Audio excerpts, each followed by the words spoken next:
ಬಯಲಾಗ್ತಲೇ ಇದೆ ಕಿಲಾಡಿ ಸುಚಿಯ ರೈಡಿಂಗ್ ಕಥೆಗಳು. ನಾ ಡ್ರೈವರ ಅಂದಿದ್ದ ಆತ ನೀನನ್ನ ಲವ್ವರ ಅಂದಿದ್ಲು ಏಕೆ? ಪ್ರೀತಿಯ ಪಾರಿವಾಳವನ್ನ ಹಾರಿ ಹೋಗದಂತೆ ಹಿಡಿದಿದ್ಲು ಸುಚಿ. ಸುಪ್ನಾತಿ ಸುಚಿಯ ಕುಚ್ ಕುಚ್ ಕಹಾನಿ ಒಂದ ಎರಡ. 18 ವರ್ಷ ತುಂಬೋ ಮುನ್ನವೇ ಮದುವೆಯಾಗಿದ್ದಂತಹ ಸುಚಿ ಮದುವೆಯಾಗಿ 3 ವರ್ಷದ ಬಳಿಕ ಪ್ರಕಾಶನ ಜೊತೆ ಪ್ರಣಯವನ್ನ ಆಡಿದ್ಲು. ಸಿದ್ದಾಪುರದ ಜೆಸಿಬಿ ಪ್ರಕಾಶ್ ಎಂಬಾತನ ಜೊತೆ ಸುಚಿಯ ಮಂಚದಾಟ.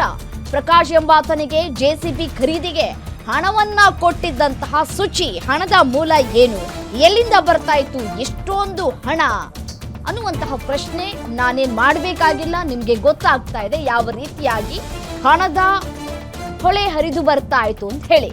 ಕಿಲಾಡಿ ಸುಚಿಯ ಮಂಚದಾಟಕ್ಕೆ ಬೇಸತ್ತು ಹೋಗಿದ್ದಂತಹ ಪತಿ ಮಹೇಶ್ ಇದೇ ವಿಚಾರಕ್ಕೆ ನಿತ್ಯ ಸುಚಿತ್ರಾ ಜೊತೆ ಜಗಳವನ್ನ ಆಡ್ತಾ ಇದ್ರು ಮಹೇಶ್ ಅನ್ನೋದು ಗೊತ್ತಾಗ್ತಾ ಇದೆ. ಯಾವಾಗ ಈಕೆಯ ಒಂದೊಂದೇ ವಿಚಾರಗಳು ಆತನಿಗೆ ಗೊತ್ತಾಯ್ತು, ಪ್ರತಿದಿನ ಗಲಾಟೆ ಮಾಡ್ತಾ ಇದ್ರಂತೆ ಮಹೇಶ್ ಅವರು. ನೋಡಿ, ಮದುವೆ ಆಗಿದ್ದು 18 ವರ್ಷಕ್ಕೆ ಮುನ್ನವೇ. 18 ವರ್ಷ ಆದ್ಮೇಲೆ ರಂಗಿನ ಆಟಗಳು ಒಂದೊಂದೇ ಬಯಲಾಗಿದೆ. ಮಹೇಶ್ ಅವ್ರಿಗೂ ಕೂಡ ಸಾಕಾಗಿ ಹೋಗ್ಬಿಟ್ಟಿತ್ತು. ಪ್ರತಿದಿನ ಜಗಳ ಇದೇ ವಿಚಾರಕ್ಕೆ. ಅವ್ರಿವ್ರ ಜೊತೆ ಮಾತನಾಡೋದು, ಅವ್ರಿವ್ರ ಜೊತೆ ಸಂಬಂಧವನ್ನ ಬೆಳೆಸ್ಕೊಂಡಿರೋದು ಮಹೇಶ್ ಅವ್ರಿಗೂ ಕೂಡ ಗೊತ್ತಾಗಿದೆ. ಮಹೇಶ್ ಅವ್ರಿಗೆ ಗೊತ್ತಾದ್ಮೇಲೆ ಅದನ್ನ ಕಂಟ್ರೋಲ್ ಮಾಡೋದಕ್ಕೂ ಕೂಡ ಸಾಕಷ್ಟು ಪ್ರಯತ್ನವನ್ನ ಪಟ್ಟಿದ್ದಾರೆ, ವಾರ್ನಿಂಗ್ ಅನ್ನ ಕೊಟ್ಟಿದ್ದಾರೆ. ಮಕ್ಕಳ ಭವಿಷ್ಯವನ್ನ ನೋಡಬೇಕು, ಈ ರೀತಿಯಾಗಿ ಆಟಗಳನ್ನ ಆಡ್ಕೊಂಡಿದ್ರೆ ಆಗೋದಿಲ್ಲ, ಮಕ್ಕಳ ಭವಿಷ್ಯ ಏನಾಗಬಹುದು ಅಂತ ಹೇಳಿ ಬಹಳಷ್ಟು ಬಾರಿ ಕುಟುಂಬಸ್ಥರೆಲ್ಲ ಸೇರಿ ಕೂಡ ಬುದ್ಧಿವಾದವನ್ನ ಹೇಳಿದ್ರೂ ಕೂಡ ಈಕೆ ಕಲ್ತಿರ್ಲಿಲ್ಲ ಅನ್ನೋದು ಈ ಮುಖಾಂತರ ಗೊತ್ತಾಗ್ತಾ ಇದೆ. ಜೆಸಿಬಿ ಪ್ರಕಾಶ್ ಜೊತೆಗಿನ ನಂಟು ಎಂಥದ್ದು, ಹಣ ಎಲ್ಲಿಂದ ಬಂತು ಈಕೆಗೆ, ಹಣ ಯಾರು ಕೊಡ್ತಾ ಇದ್ರು, ಹೇಗ್ ಸಂಪಾದನೆ ಮಾಡ್ತಾ ಇದ್ಲು ಅನ್ನೋದು ಇಲ್ಲೇ ಗೊತ್ತಾಗ್ತಾ ಇದೆ, ಯಾವ ರೀತಿಯಾಗಿ ಸಂಪಾದನೆ ಮಾಡ್ತಾ ಇದ್ಲು ಅಂತ ಹೇಳಿ. ಸಿದ್ದಾಪುರದಲ್ಲಿ ಬುಲೆಟ್ ಬೈಕ್ ಇದ್ದವನಿಗೆ ಸುಚಿ ಬಂಪರ್ ಆಫರ್ ಅನ್ನ ಕೊಟ್ಟಿದ್ಲಂತೆ. ಇನ್ಸ್ಟಾದಲ್ಲಿ ಬುಲೆಟ್ ಬೈಕ್ ರೀಲ್ಸ್ ಹಾಕಿದವರಿಗೆ ಹೊಡಿತಾ ಇತ್ತು ಲಕ್. ಬುಲೆಟ್ ಬೈಕ್ ಇದ್ರೆ ಸುಚಿ ಜೊತೆ ಮಂಚ ಏರೋ ಚಾನ್ಸ್ ಸಿಗ್ತಾ ಇತ್ತು. ನೀನೇ ಕಠಾರಿ ವೀರ, ನಾನೇ ಸುರಸುಂದರಾಂಗಿ ಅಂತ ಇದ್ಲು ಸುಚಿ. ಬುಲೆಟ್ ಬೈಕ್ ನೋಡ್ತಾ ಇದ್ದಂತೆ ಸರ್ಸಕ್ಕೆ ಬಾರು ಅಂತ ಮೆಸೇಜ್ ಅನ್ನ ಮಾಡ್ತಾ ಇದ್ಲಂತೆ. ಇನ್ಸ್ಟಾದಲ್ಲೇ ಮೆಸೇಜ್ ಹಾಕಿ ಗಾಳವನ್ನ ಹಾಕ್ತಾ ಇದ್ದಂತಹ ಕಿಲಾಡಿ ಸುಚಿತ್ರಾ. ಬುಲೆಟ್ ಬೈಕ್ ಅಂತಂದ್ರೆ ಸುಚಿಗೆ ಹುಚ್ಚಂತೆ. ಬೈಕ್ ಓಡಿಸೋರ ಜೊತೆ ಕುಚ್ ನಡೀತಾ ಇದ್ದಂತೆ. ಗಂಡು ಬೀರಿಯಾಗಿ ಊರೂರನ್ನ ತಿರುಗಾಡ್ತಾ ಇದ್ದಂತಹ ಕಿಲಾಡಿ ಸುಚಿಯ ಕಾಮಲೀಲೆ ಕಂಡು ಹಾಳಾಗೋಗ್ಲಿ ಅಂತ ಗಂಡ ಬಿಟ್ಟಿದ್ರಂತೆ.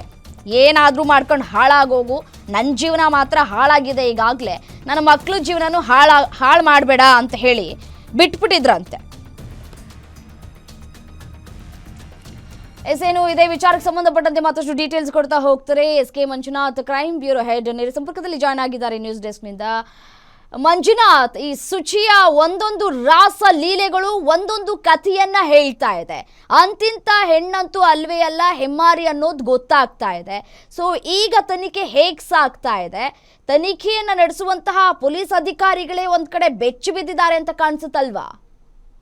ಖಂಡಿತ ರಮ್ಯಾ, ಸಿದ್ದಾಪುರ ಪೊಲೀಸ್ ಠಾಣೆ ವ್ಯಾಪ್ತಿಯಲ್ಲಿ ನಡೆದಂಥ ಕೊಲೆ ಪ್ರಕರಣದಲ್ಲಿ ಬಂಧಿತನಕ್ಕೊಳಗಾಗಿರ್ತಕ್ಕಂಥ ಕಮಲಾಕರ್ ಹಾಗೂ ಸುಚಿತ್ರಾ ಅವರನ್ನು ತೀವ್ರ ವಿಚಾರಣೆ ಒಳಪಡಿಸಿದಾಗ ಅವರ ಒಂದು ನಡವಳಿಕೆ ಇರ್ಬೋದು, ಜೊತೆಗೆ ಅವರ ಇತಿಹಾಸವನ್ನು ಕಲೆ ಆಗ್ತಿರ್ತಕ್ಕಂಥ ಪೊಲೀಸರಿಗೆ ನಿಜಕ್ಕೂ ಶಾಕ್ ಎದುರಾಗ್ತಾ ಇದೆ. ಒಂದು ಕಡೆ ಕಮಲಾಕರ ಯಾವಾಗ ಸುಚಿಯ ಬಲೆಗೆ ಬಿದ್ದ, ಅದರ ಹಿಂದೆ ಇದ್ದಂಥ ಸಂಬಂಧಗಳಿಗೆ ಬೆಲೆ ಇಲ್ಲದೆ ಅವರ ವಿರುದ್ಧವೇ ತಿರುಗಿ ಬಿದ್ದಿದ್ದು, ಜೊತೆಗೆ ಸುಚಿನೇ ನನ್ನ ಪ್ರಾಣ, ಸುಚಿತ್ರ ಇಲ್ಲದೆ ನನ್ನ ಜೀವನ ಮುಂದೆ ನಡೆಸೋದಿಲ್ಲ ಅಂತಕ್ಕಂಥ ನಿಟ್ಟಿನಲ್ಲಿ ಫಿಕ್ಸ್ ಆಗಿ ತನ್ನ ಹಣ ಇರ್ಬೋದು, ಜೊತೆಗೆ ಆಸ್ತಿ ಇರ್ಬೋದು, ಎಲ್ಲವನ್ನೂ ಸಹ ಸುಚಿತ್ರಾಗೆ ದಾರಿ ಇರೋದಕ್ಕೆ ಮುಂದಾಗಿದೆ. ಆದರೆ ಮತ್ತೊಂದು ಕಡೆ ಸುಚಿತ್ರ ಏನು ತಾನು ಬಳಸ್ತಾ ಇದ್ದ ಇನ್ಸ್ಟಾಗ್ರಾಮ್ ಇರ್ಬೋದು, ಸೋಷಿಯಲ್ ಮೀಡಿಯಾ ಇರ್ಬೋದು, ಅದರ ಮುಖಾಂತರ ಹೇಗೆ ಪಡ್ಡೆ ಹುಡುಗರಿಗೆ ಗಾಳವನ್ನು ಬೀಸ್ತಾ ಇದ್ಲು ಅಂತಕ್ಕಂಥದ್ದು ವಿಚಾರಗಳು ಬೆಳಕಿಗೆ ಬಂದಿತ್ತು. ಅದರ ನಡುವೆ ಮತ್ತಷ್ಟು ಅಂಶಗಳು ಬೆಳಕಿಗೆ ಬಂದಿದೆ. ಇಲ್ಲಿ ಸುಚಿತ್ರಾಗೆ ಏನು ತುಂಬ ಚಿಕ್ಕ ವಯಸ್ಸಿನಲ್ಲೇ ಮದುವೆ ಮಾಡಿರ್ತಾರೆ ಅವರ ಕುಟುಂಬಸ್ಥರು.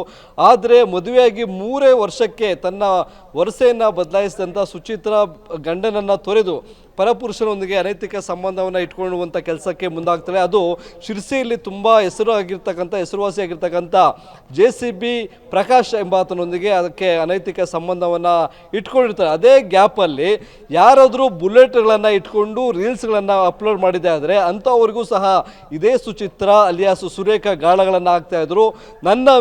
ನಿಮ್ಮ ಬುಲೆಟ್ ಮೇಲೆ ಒಂದು ರೈಡನ್ನು ಕರ್ಕೊಂಡು ಹೋಗಿ ಅಂತಕ್ಕಂಥ ಒಂದು ಬೇಡಿಕೆಯನ್ನು ಇಟ್ಟು ಅವರ ಜೊತೆಗೆ ತುಂಬ ಸಲಿಗೆಯಿಂದ ನಡೆದುಕೊಳ್ತಾ ಇದ್ಲು ಅಂತಕ್ಕಂಥದ್ದು. ಬಳಿಕ ಅವರನ್ನು ತನ್ನ ಬಲೆಗೆ ಬೀಳಿಸ್ಕೊಂಡು ಅವರಿಂದ ಹಣವನ್ನು ಪಡೀತಕ್ಕಂಥದ್ದು ಇರ್ಬೋದು, ಬೇರೆ ಬೇರೆ ಅವರಿಗೆ ಕಾಮದಾಸೆಗಳನ್ನು ಹುಟ್ಟಾಕಿ ಅವರ ಆಸೆಗಳನ್ನು ಈಡೇರಿಸಿ ಹಣವನ್ನು ಮಾಡುವಂಥ ಕೆಲಸಕ್ಕೆ ಈ ಸುಚಿತ್ರ ಬಲೆಯನ್ನು ಬೀಸ್ತಾ ಇದ್ಲು ಅಂತಕ್ಕಂಥದ್ದು ಪೊಲೀಸರ ತನಿಖೆ ವೇಳೆ ಬೆಳಕಿಗೆ ಬಂದಿದೆ. ಇವೆಲ್ಲವನ್ನ ನೋಡಿಕೊಂಡಿದ್ದಂಥ ಅವರ ಪತಿ ಮಹೇಶ್ ಸಾಕಷ್ಟು ಬುದ್ಧಿವಾದವನ್ನು ಹೇಳುವಂಥ ಕೆಲಸವನ್ನು ಮಾಡ್ತಾರೆ. ಅವರ ಕುಟುಂಬದ ಅಂದರೆ ಎರಡೂ ಫ್ಯಾಮಿಲಿಯ ಹಿರಿಯರ ಸಮ್ಮುಖದಲ್ಲಿ ನ್ಯಾಯ ಪಂಚಾಯಿತಿ ಅಂತ ಎಲ್ಲವೂ ಸಹ ಮಾಡ್ತಾರೆ.